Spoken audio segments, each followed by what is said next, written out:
अधिभूत असे म्हणतात. भौतिक प्रकृती सतत बदलत असते. भौतिक देहामध्ये सामान्यतः 6 स्थित्यंतरे होतात: उत्पत्ती, विकास, स्थिती, प्रजनन, क्षय आणि विनाश. या भौतिक प्रकृतीला अधिभूत असे म्हणण्यात येते. विशिष्ट काळी तिची उत्पत्ती होते आणि विशिष्ट काळी लय होतो.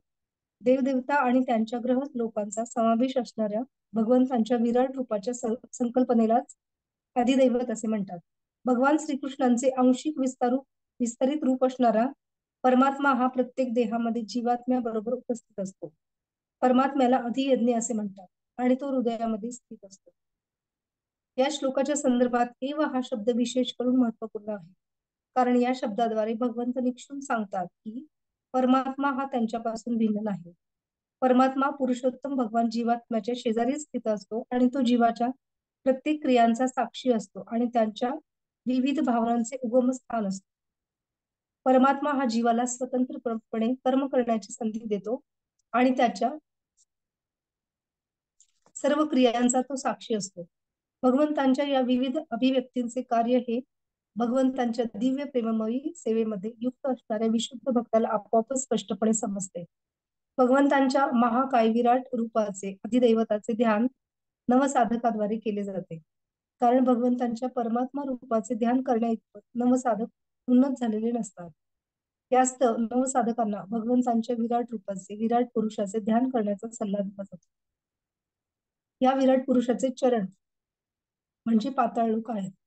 त्यांचे नेत्र म्हणजे चंद्र आणि सूर्य आहेत आणि त्यांचे शीर्ष म्हणजे उच्चतर लोक आहेत. तर आता इथे समजून घेण्याचा भाग 3 गोष्टी खूप महत्वाच्या आहेत. आदिभूतम म्हणजे हे भौतिक शरीर. तर आता परमेश्वराच्या भगवंतांच्या 2 शक्ती आहेत: पराशक्ती, अपराशक्ती. पराशक्ती ही सर्वश्रेष्ठ आणि अपराशक्ती ही थोडीशी त्यापेक्षा कनिष्ठ आहे. पराशक्ती ही अंतरंग शक्तीच्या आधिपत्याखाली येते. पराशक्ती आणि अपराशक्ती दोन्ही भगवंतांच्या अधिपत्याखाली असतात. आणि ह्या दोन्हीच्या मध्ये एक शक्ती आहे ती म्हणजे अपराशक्ती, म्हणजे ती तटस्थ शक्ती. आता आध्यात्मिक जगत हे पराशक्तीपासून निर्माण झालेलं आहे आणि हे जे भौतिक जगत आहे ते अपराशक्तीपासून. आता तटस्थ शक्ती म्हणजे त्याचं नावच तटस्थ, म्हणजे जे तटावर स्थित आहे, म्हणजे थोडक्यात आध्यात्मिक जगत आणि भौतिक जगताच्या तटावर स्थित असणारे ते म्हणजे कोण? तर जीवात्मे. तर जीवात्म्यांना एक संधी मिळते की ते कृष्ण भावना भावित होऊन ते आध्यात्मिक जगतात प्रवेश करू शकतात, किंवा भौतिक कार्य करून देहात्मबुद्धीने फक्त स्वतःच्याच इंद्रिय तृप्तीसाठी जर विचार करून ते कर्म करत राहिले तर त्यातून पाप पुण्यांचा उगम होऊन ते पुन्हा भौतिक जगतामध्ये जन्म घेतच राहतात. म्हणजे भले त्यांना स्वर्ग जरी मिळाला, म्हणजे आता आपण बघतो की नाही, पृथ्वीच्या खाली 6 आणि पृथ्वीच्या वर 7 असे टोटल मिळून 14 हे आहेत. तर त्यामध्ये कुठेही जीवाला प्रवेश मिळू शकतो त्याच्या कर्मानुसार. तर आता आपण आता भौतिक जगताबद्दल माहिती घेऊ. अपराशक्ती. भौतिक शरीर हे अपराशक्तीच्या अधिपत्याखाली येतं. भौतिक शरीर हे पंचमहाभूतांपासून बनलेलं आहे. पंचमहाभूत प्लस 3 सूक्ष्म शरीर. सूक्ष्म शरीर म्हणजे मन, बुद्धी आणि अहंकार. तर हे सूक्ष्म शरीर जे असतं, स्थूल शरीर जे असतं ते आपल्याला दिसतं, पण सूक्ष्म शरीर दिसत नाही. सूक्ष्म शरीर म्हणजे काय? मन, बुद्धी आणि अहंकार. आता त्याच्यामध्ये पण इंद्रियांपेक्षा मन श्रेष्ठ आहे, मनापेक्षा बुद्धी किंवा प्राण, आणि त्यापेक्षा श्रेष्ठ आहे आत्मा. आता हा आत्मा आणि प्रत्येकाच्याच हृदयामध्ये भगवंत पण स्थित आहे परमात्म्याच्या रूपामध्ये. म्हणजे त्यांची साईज म्हणतात की म्हणजे ते अंगठ्या एवढ्या साईज मध्ये ते आपल्या हृदयामध्ये स्थित असतात. आता प्रत्येकाच्याच हृदयामध्ये ते स्थित आहेत. म्हणजे जेवढे काही जीव ह्या पृथ्वीवर जन्माला येतात प्रत्येकाच्या हृदयामध्ये ते स्थित आहेत. आणि ते प्रत्येक जीवात्म्याला बघत असतात, म्हणजे त्यांची कार्य करताना, म्हणजे वाईट असू दे किंवा चांगली कर्म असू दे, ते प्रत्येकाला बघत असतात.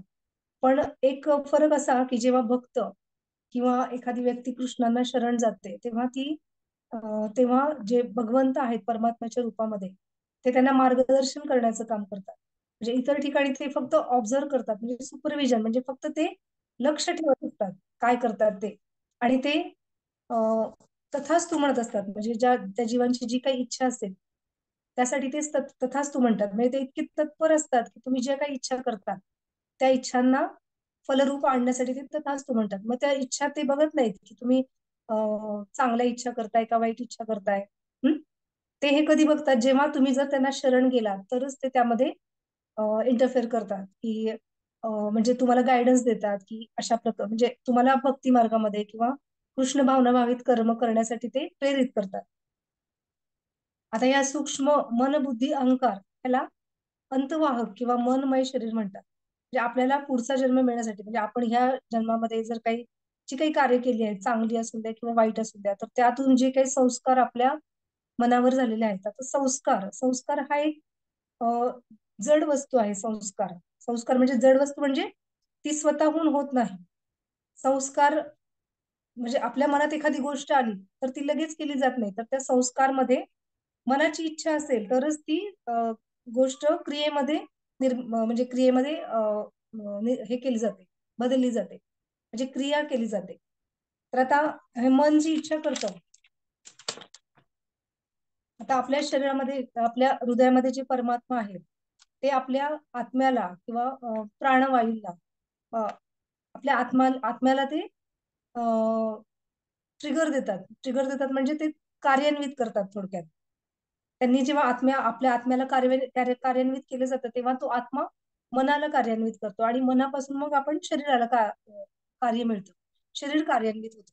म्हणजे थोडक्यात काय, आपल्या शरीराच्या ज्या काही आपण नैसर्गिक ज्या गोष्टी करतो, चालणे, बोलणे, खाणे, अ, मानसिक विचार करणे वगैरे, ह्या सगळ्या गोष्टींसाठी भगवंतांपासूनच आपल्याला म्हणजे काय, भगवंतांमध्येच त्याचा उगम आहे. त्या गोष्टी चालू होण्यासाठी फक्त चालू होणं आणि योग्य दिशेला मार्गदर्शन करणं ही गोष्ट वेगळी आहे. म्हणजे तुम्ही ज्या दिशेला आहात त्या दिशेमध्ये नेण्याचं काम भगवंत करतात. पण योग्य दिशेला नेण्याचं काम जे भगवंत तेव्हाच करतात जेव्हा आपण त्यांना शरण जातो. आता जनरली आपण आपल्या शरीरावरून आपली आपण ओळख करतो. त्यामुळेच आपण जास्त दुःख भोगतो. म्हणजे हे शरीर आपण आहोत आणि ह्या शरीराशी निगडीत जेवढे काही इंद्रिय आहेत, मन आहे, तर त्यांच्या संतुष्टीकरता आपण काम करतो. म्हणजे जे लोक कृष्ण भावना भावित नाहीत किंवा स्वार्थी आहेत, स्वतःच्या देहात्म बुद्धीचाच ते विचार करतात, तर ते जास्तीत जास्त इंद्रियोपभोग घेण्याच्या मागे लागतात. पण कसं आहे, हे शरीर किती जरी तुम्ही इंद्रियोपभोग घेतला तरी पण त्या इंद्रियांची वासना काही कमी होत नसते. ती दिवसेंदिवस जास्तच वाढत जाते. वासना ह्या कधीच कमी होत नसतात. जर तुम्ही तुमची कर्तव्य किंवा काम तुमचं भगवंतांप्रती केलं तर त्या ठिकाणी थोडासा तुम्ही ते नियंत्रणाखाली आणू शकता. म्हणजे थोडक्यात काय, बुद्धी देऊन काम करायचं. बुद्धी देऊन म्हणजे आपली पूर्ण बुद्धी भगवंतांमध्ये लावायची. म्हणजे भगवंतांप्रती समर्पण करून भगवंतांच्या संतुष्टीसाठी काम करायचं. म्हणजेच त्याला त्या व्यक्तीला बुद्धिमान, खरंच बुद्धिमान म्हणतात. म्हणजे त्या व्यक्तीला ते पूर्ण ज्ञान झालेलं असतं. पूर्ण ज्ञान म्हणजे काय, की आपला कृष्णांशी जो जो काही शाश्वत संबंध आहे, जीवा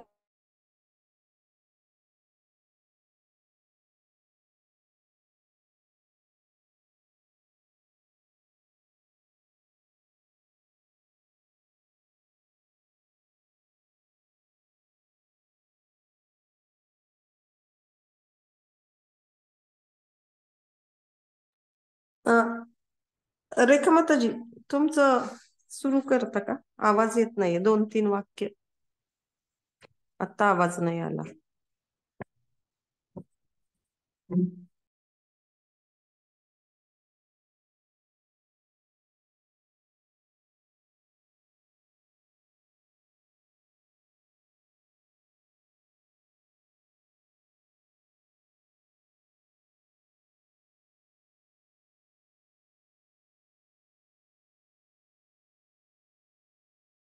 फक्त ते आपल्याला गती देतात किंवा कार्यान्वित करतात, पण आपल्याला मार्गदर्शन करत नाहीत. ते काय म्हणजे आपल्याला फ्री विल आहे. आपण आपली जी सुप्त इच्छा आहेत आपल्या इंद्रियोपभोग घेण्याच्या, त्यामुळेच तर आपण पृथ्वीवर किंवा त्यामुळेच तर आपलं पतन झालेलं आहे आणि त्यामुळे आपण भौतिक जगतात आलोय. तर भगवंत याची काळजी घेतात की तुमच्या ज्या काही इच्छा असतील त्या इच्छा पूर्ण करण्याची ते जबाबदारी घेतात. प्रत्येक इच्छेला ते तुमच्या तथास्तु म्हणतात. हं? ते बघत नाहीत की त्या इच्छा तुमच्या योग्य आहेत की अयोग्य आहेत. ते फक्त तथास्तु म्हणतात आणि तुम्हाला गती देतात. पण योग्य गती मिळाली तरच आपलं ध्येय मिळणार आहे. आपलं ध्येय काय आहे? या भौतिक शरीराचं किंवा मनुष्य रूपातल्या शरीराचं देहाचं ध्येय आहे की भगवंतांची प्राप्ती करणं. तर भगवंतांची प्राप्ती करण्यासाठी योग्य मार्गदर्शन करण्याचं काम भगवंत फक्त आपण त्यांना शरण गेलो तरच करतात. सगळं काही भगवंतच करत असतात. म्हणजे आपल्याला बुद्धी देणं, कार्य करून देणं आणि कर्मानुसार फळ देणं हे सुद्धा भगवंतच करतात. त्यासाठी आता त्या संदर्भात एक श्लोक येतो.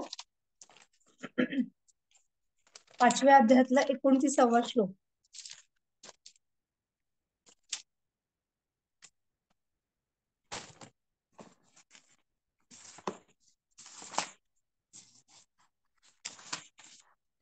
भोक्तारम यज्ञ तपसाम सर्व लोक महेश्वरम सुहृदम सर्वभूतानां ज्ञात्वा माम शांती मृच्छती. मी सर्व यज्ञ आणि तपस्यांचा परमभोक्ता, सर्व ग्रहलोक आणि देवदेवतांचा परमेश्वर आणि मी सर्व जीवांचा हित करता व सर्व जीवांच्या कल्याणाची इच्छा करणारा आहे. हे जाणून माझे पूर्ण ज्ञान असणारा सांसारिक दुःखांपासून शांती प्राप्त करतो. एक असं भक्तिगीत आहे कि मेरा आपकी कृपा से सब काम हो रहा है, करते हो तुम कन्हैया मेरा नाम हो रहा है.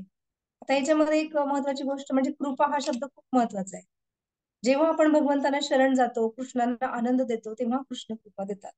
नाहीतर असंही आपण शारीरिक आणि मानसिक स्तरावर आपल्या पूर्वजन्मातील संस्कारानुसार, म्हणजे संस्कार म्हणजे मी मगाशी पण सांगितलं की ती जड वस्तू आहे, पण ती जेव्हा मन बुद्धी अहंकाराशी निगडीत होते तेव्हा ती त्या सूक्ष्म शरीराद्वारे तुमच्या पुढच्या जन्मामध्ये तुमच्या पुढच्या जेव्हा तुम्ही पुढचं शरीर प्राप्त करणार, ऍक्च्युली पुढचं शरीर जे प्राप्त करण्यासाठी जे आहे ते हे सूक्ष्म शरीर आपल्याला तिथपर्यंत नेतं. म्हणजे तुमच्या ह्या सूक्ष्म शरीरामध्ये जे तुमचे कर्म आहेत त्या कर्मांमुळं आपण आता कर्माचे पण वेगवेगळी फळं आहेत. म्हणजे ज्या कर्मांची त्याच्यात म्हणजे बरेच प्रकार आहेत. जी कर्म संचित आहेत की ज्यांचे अजून आपल्याला परिणाम दिसणार आहेत, तर ती कर्म त्या सूक्ष्म शरीराद्वारे पुढच्या शरीरापर्यंत पोहोचतात आणि त्याप्रमाणे आपल्याला ते शरीर मिळतं. म्हणजे पुढच्या जन्मापर्यंत ते नेली जातात. असंही आपण शारीरिक मानसिक स्तरावर आपल्या पूर्वजन्मातील संस्कारानुसार कार्य करतच राहतो, पण त्यात भगवंतांचं मार्गदर्शन नसतं. ज्याप्रमाणे सीसीटीव्ही सर्वांचं निरीक्षण करतो, त्याप्रमाणे भगवंत आपल्या प्रत्येक मानसिक शारीरिक कृतीचे निरीक्षण करत असतात. भगवंत हे जाणतात की आपण भगवंतांच्या संतुष्टीसाठी कार्य करत आहोत की स्वतःच्या संतुष्टीसाठी कार्य करत आहोत. भगवंत अभक्तांना सर्व काही इच्छांसाठी तथास्तु म्हणतात, पण ते मार्गदर्शन करत नाहीत.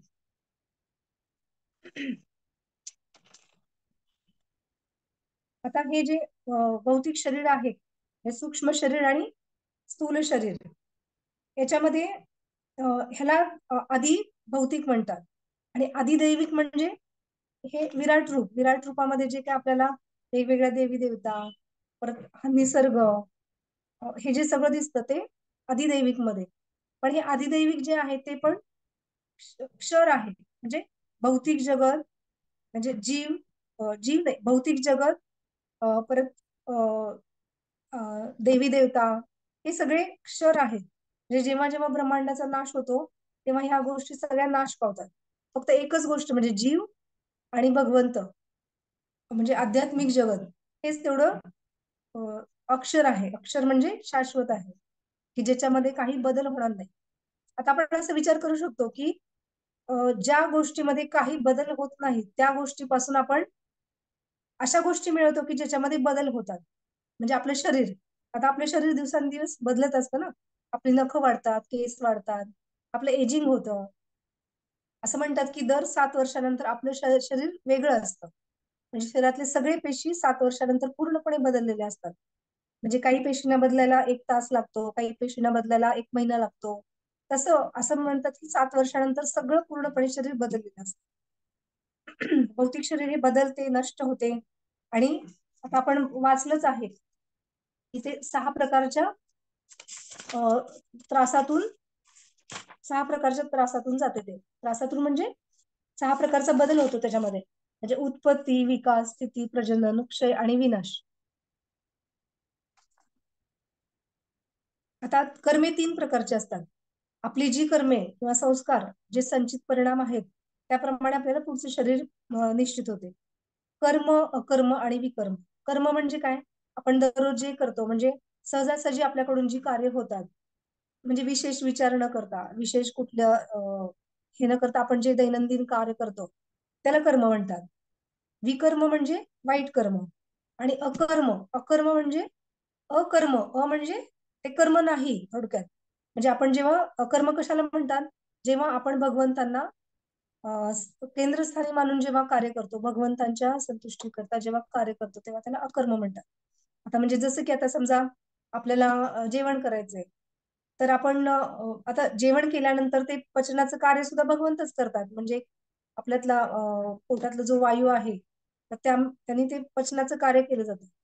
पण ते फक्त खाण्याचं काम करायचं का? भगवंतांचा प्रसाद घेतला तर आपण ते कृष्ण भावनाभावित कार्य केलं आहे ना, भगवंतांचा प्रसाद घेणं किंवा बोलणे. आता आपण प्रजल्प करत असतो किती भौतिक जगतातल्या म्हणजे आपले भौतिक जगतातल्या इतरांबद्दल आपण बोलतो किंवा भगवंत सोडून इतर सगळ्या गोष्टींबद्दल जी चर्चा करतो त्याला प्रजल्प म्हणतात. म्हणजे भगवंतांचं नाम घेणं, त्याचं कीर्तन करणं, भगवंतांच्या लीला सांगणं, ह्या सगळ्या गोष्टी भगवत कृष्ण कॉन्शियसनेस मध्ये येतात. किंवा ऐकणं. हं? अ, जेवढ्या काही क्रिया तुम्ही इंद्रियांनी करू शकता त्या सगळ्या क्रिया तुम्ही भगवंतांना जर अर्पण केल्या तर त्या कृष्ण भावनाभावित कर्म होतात. आणि अकर्म जेव्हा होतं तर त्याचं फळ आपल्याला भोगावं लागत नाही. अकर्म जेव्हा आपण करतो तर ते त्यातून भगवंत संतुष्ट होतात आणि त्यातून ते आपल्याला पूर्ण ज्ञान देतात. पूर्ण ज्ञान म्हणजे मी मगाशी सांगितलं तुम्हाला की पूर्ण ज्ञान म्हणजे कृष्णांप्रतीचं आपलं जे काही कृष्णांप्रतीचे जे संबंध आहेत आपले, एक स्थायी स्वभाव आपला. आता जीवाचा स्थायी स्वभाव काय आहे की कर्म करत राहणं आणि सेवा करत राहणं. तर कर्म भगवंतांप्रती करायची, सेवा भगवंतांची करायची आणि मग भगवंत संतुष्ट झाल्यानंतर ते आपल्याला पूर्ण ज्ञान देतात. पूर्ण ज्ञानामध्ये आपल्याला समजतं की आपण भगवंतांचे शाश्वत सेवक आहोत. आपलं वेगळं अस्तित्व नाही. भगवंत हे एकच भोक्ता आहेत. आपण कुणीही भोक्ता नाही. भगवंत एकच पुरुष आहेत. आपण सगळे प्रकृतीमध्ये येतो. म्हणजे ही जी प्रकृती बनवलेली आहे ती भगवंतांच्या तृप्ती करताच आहे. हे जेव्हा आपल्याला ज्ञान होतं तेव्हा आपण भगवंतांसाठी कार्य करायला लागतो आणि तिथे आपल्याला भगवंत मार्गदर्शन करतात आणि आपल्याला योग्य निर्णय घेण्यास किंवा भक्ती मार्गामध्ये अ, अग्रेसर होण्यामध्ये मदत करतात. जेणेकरून आपल्याला या भौतिक जगाबद्दल एवढी काय म्हणतात त्याला, तेवढं आपल्याला त्याच्यामध्ये रस राहत नाही भौतिक जगतामध्ये. आणि मग हळूहळू आपण भगवंतांशी भगवंतांची सेवा करण्यात इतके रममाण होतो की आपल्याला पुनर्जन्माच्या या जन्ममृत्यूच्या फेऱ्यातून आपली सुटका होते आणि आपण भगवत धामात जातो. आणि जिथे शाश्वत रूपामध्ये आपण श्री भगवंतांचे भगवंतांच्या सेवेमध्ये आपल्याला सामील करून घेतलं जातं. आता कृष्ण हे एकच मी म्हणजे शरीर आहे हे समजून यथेच्छ इंद्रिय उपभोग करणे व पाप पुण्याचा साठा करत राहणे, ह्याला देहात्मबुद्धी म्हणतात.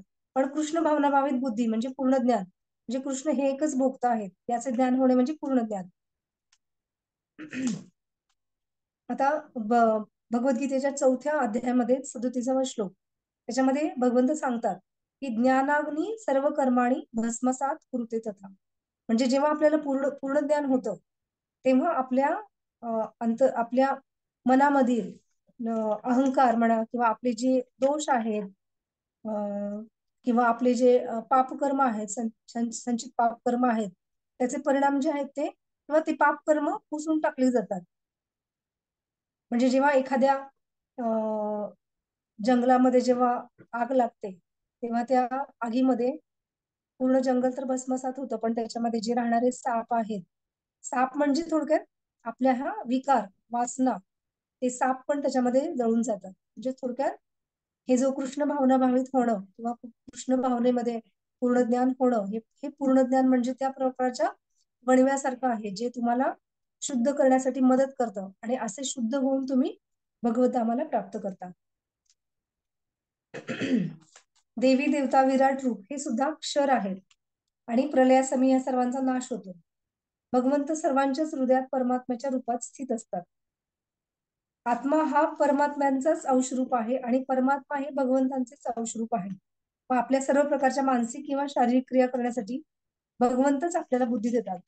आता ह्या श्लोकामध्ये अधियज्ञ अधियज्ञ यज्ञ म्हणजे काय? यज्ञ म्हणजे भगवंतांच्या संतुष्टीसाठी केलेलं कार्य, कुठलंही कार्य. आता जेव्हा सत्ययुगामध्ये यज्ञ केला जायचा तेव्हा त्याच्यामध्ये यज्ञामध्ये काही आहुती दिल्या जायच्या. तसं आपलं शरीरच एक यज्ञासाठीच स्थान आहे आणि त्याच्यामध्ये आपण वेगळ्या प्रकारचे यज्ञ करायचे भगवंतांना स्मरण करून, भगवंतांच्या इच्छेप्रमाणे भगवंतांना संतुष्ट करण्यासाठी.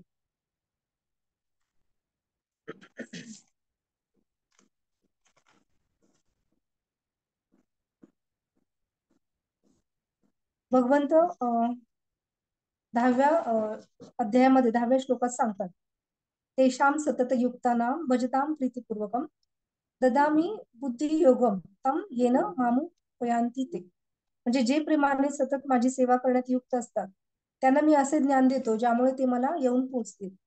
आपण हे जाणलं पाहिजे की श्रीकृष्ण हेच आपले अंतिम ध्येय आहेत आणि म्हणूनच भक्तांचा सत्संग व प्रामाणिक आध्यात्मिक गुरूंच्या दर्शनाखाली केलेली कृष्ण भावना भावित सेवा, प्रेममयी सेवा आपल्याला ध्येयमार्गावर मार्गक्रमण करण्यास प्रेरित करते. आणि आत्मसाक्षात्काराच्या मार्गावर जरी आपण प्रगती करण्याइतपत जरी बुद्धिमान नसलो तरी भक्तिभावित कार्य करून प्रामाणिक आणि समर्पित कृष्णांना समर्पित कार्य केलं तर भगवंत त्या भक्ताला प्रगती करण्यासाठी आणि अखेरीस आपल्याला प्राप्त होण्याची संधी प्रदान करतात. तर दररोज आपण नामजप नामयज्ञ करून भगवंतांना, आता हे कलियुगासाठी आपल्याला नामजप किंवा नामयज्ञ हा कलियुगासाठी निश्चित केलेला आहे. म्हणजे वेगवेगळ्या युगामध्ये, सत्ययुगामध्ये तप करणे, नंतर त्रेतायुगामध्ये दान करणे, त्याप्रमाणे आपल्या कलियुगामध्ये नामयज्ञ करणं, नामजप करणं हा सर्वात मोठा यज्ञ आहे. आणि त्यातून आपली शुद्धी होऊन आपण इतर व्यक्तींना सुद्धा कृष्ण भावना भावित होण्यासाठी, म्हणजे चैतन्य चरितामृत मध्ये म्हणलं एक असं वाक्य येतं की जेव्हा तुम्ही एका जरी व्यक्तीला तुम्ही भगवंतांच्या जवळ आणण्यास जर तुम्ही कारण असाल तर भगवंत तुमच्यावर खुश होतात. म्हणजे एवढे सगळे जीव आहेत पण त्यातून एक जरी जीव भगवंतांपर्यंत आला तुमच्यामुळे तरी भगवंत खूप खुश होतात आणि तुम्हाला पूर्ण ज्ञान देतात. म्हणजे असं म्हणतात ना की एखाद्या व्यक्तीकडे जर खूप कामधेनू आहेत आणि त्याच्याकडे काही बकऱ्या पण आहेत, पण त्यातली एखादी बकरी जर गेली पण कामधेनू आहेत तर त्या व्यक्तीला एवढं, व्यक्ती म्हणजे भगवंत, एवढं वाईट वाटण्यासारखं नाही त्याच्यामध्ये. आता बकरी तिला पण अज म्हणतात आणि माया तिला पण अज म्हणतात. म्हणजे आपण कामधेनूंना सोडून जर बकऱ्यांची काळजी घेत राहिलो, बकरी म्हणजे काय, थोडक्यात मायेची काळजी घ्यायला. माया म्हणजे आपल्याला सदैव या भौतिक जगामध्ये अडकवण्यासाठी खूप अशी अलर्ट असते. आपण म्हणतो ना, जिथे कृष्ण असतात तिथे माया असते. तुम्ही जर कृष्णांपासून दूर गेला तर माया नक्कीच तुमच्यावर अटॅक करते आणि तुम्हाला पकडून ती परत भौतिक जगामध्ये तुमचं स्थान तिथं निश्चित करण्यासाठी प्रयत्न करते, जेणेकरून तुम्ही वारंवार या भौतिक जगतात जन्म घेऊन येत राहता. तर ह्या मायेसाठी, मायेला तुम्ही दूर सारून जर कृष्ण किंवा कामधेनूंना, म्हणजे बकरीला सोडून तुम्ही कामधेनूंना जर जपलं तर तुम्ही निश्चित भगवत धामाची प्राप्ती करतात. श्रील प्रभुपाद तर म्हणतात की हे भौतिक जगत हे इतकं घाणेरडं आहे की ते एखाद्या कचरा कुंडीत टाकण्याच्या योग्य आहे. पण आता आपलं पतन झालेलं आहे या भौतिक जगामध्ये, तर या जगाचं भौतिक जगतातून चांगल्या ठिकाणी किंवा चांगले विचार निर्माण करून, चांगले संस्कार निर्माण करून कृष्ण भावना भावित होऊन आपण पुन्हा आपल्या निर्मळ अशा आध्यात्मिक जगात जाण्यासाठी निश्चितच कार्य केलं पाहिजे.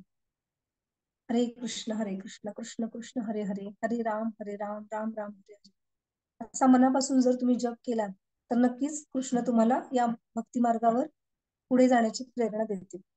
हरे कृष्ण. हरी बोल. खूप छान पद्धतीने समजून सांगितलं आपल्याला रेखा माताजींनी. आणि शरणागती किती महत्वाची आहे. जर भगवंतांना आपण शरण गेलो तर ते आपल्या जीवनाला योग्य ती दिशा देतील आणि ज्ञान देतील आणि भक्तीमध्ये अग्रेसर करतील. तर खूप छान सांगितलं माताजी. कोणाला काही प्रश्न असतील तर विचारा, जरूर विचारा. काही तुम्हाला सांगायचं असेल तर जरूर सांगा. 1 मिनिट. मी अनम्यूट करते.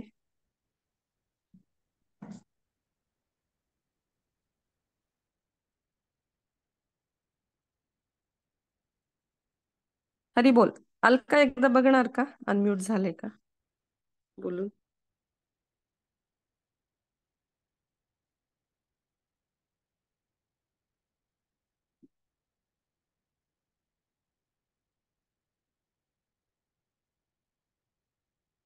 एक मिनिट.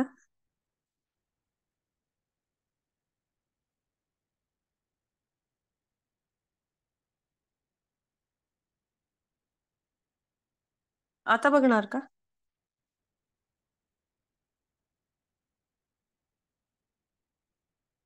हरी बोल.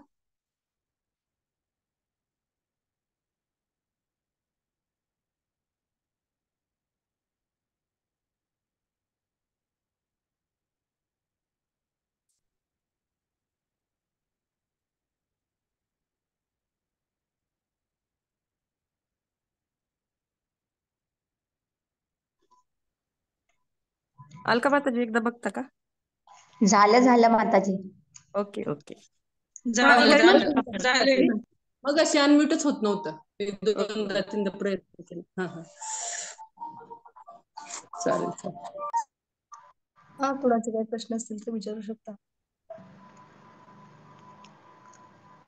खूप छान डिटेल मध्ये सांगितल्यावर बहुतेक प्रश्न नसतात असं दिसतंय. खूप छान झाला क्लास.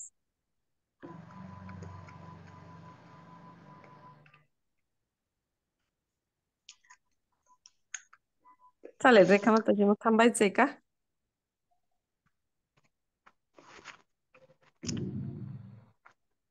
एक मिनिट.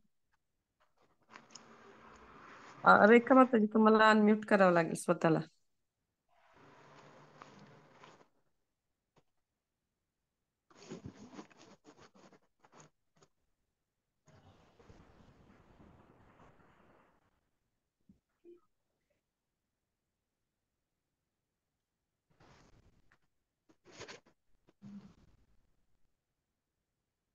चालेल, थांबूया का कोणाचे काही प्रश्न नसतील तर? आता रविवारी होईल ना?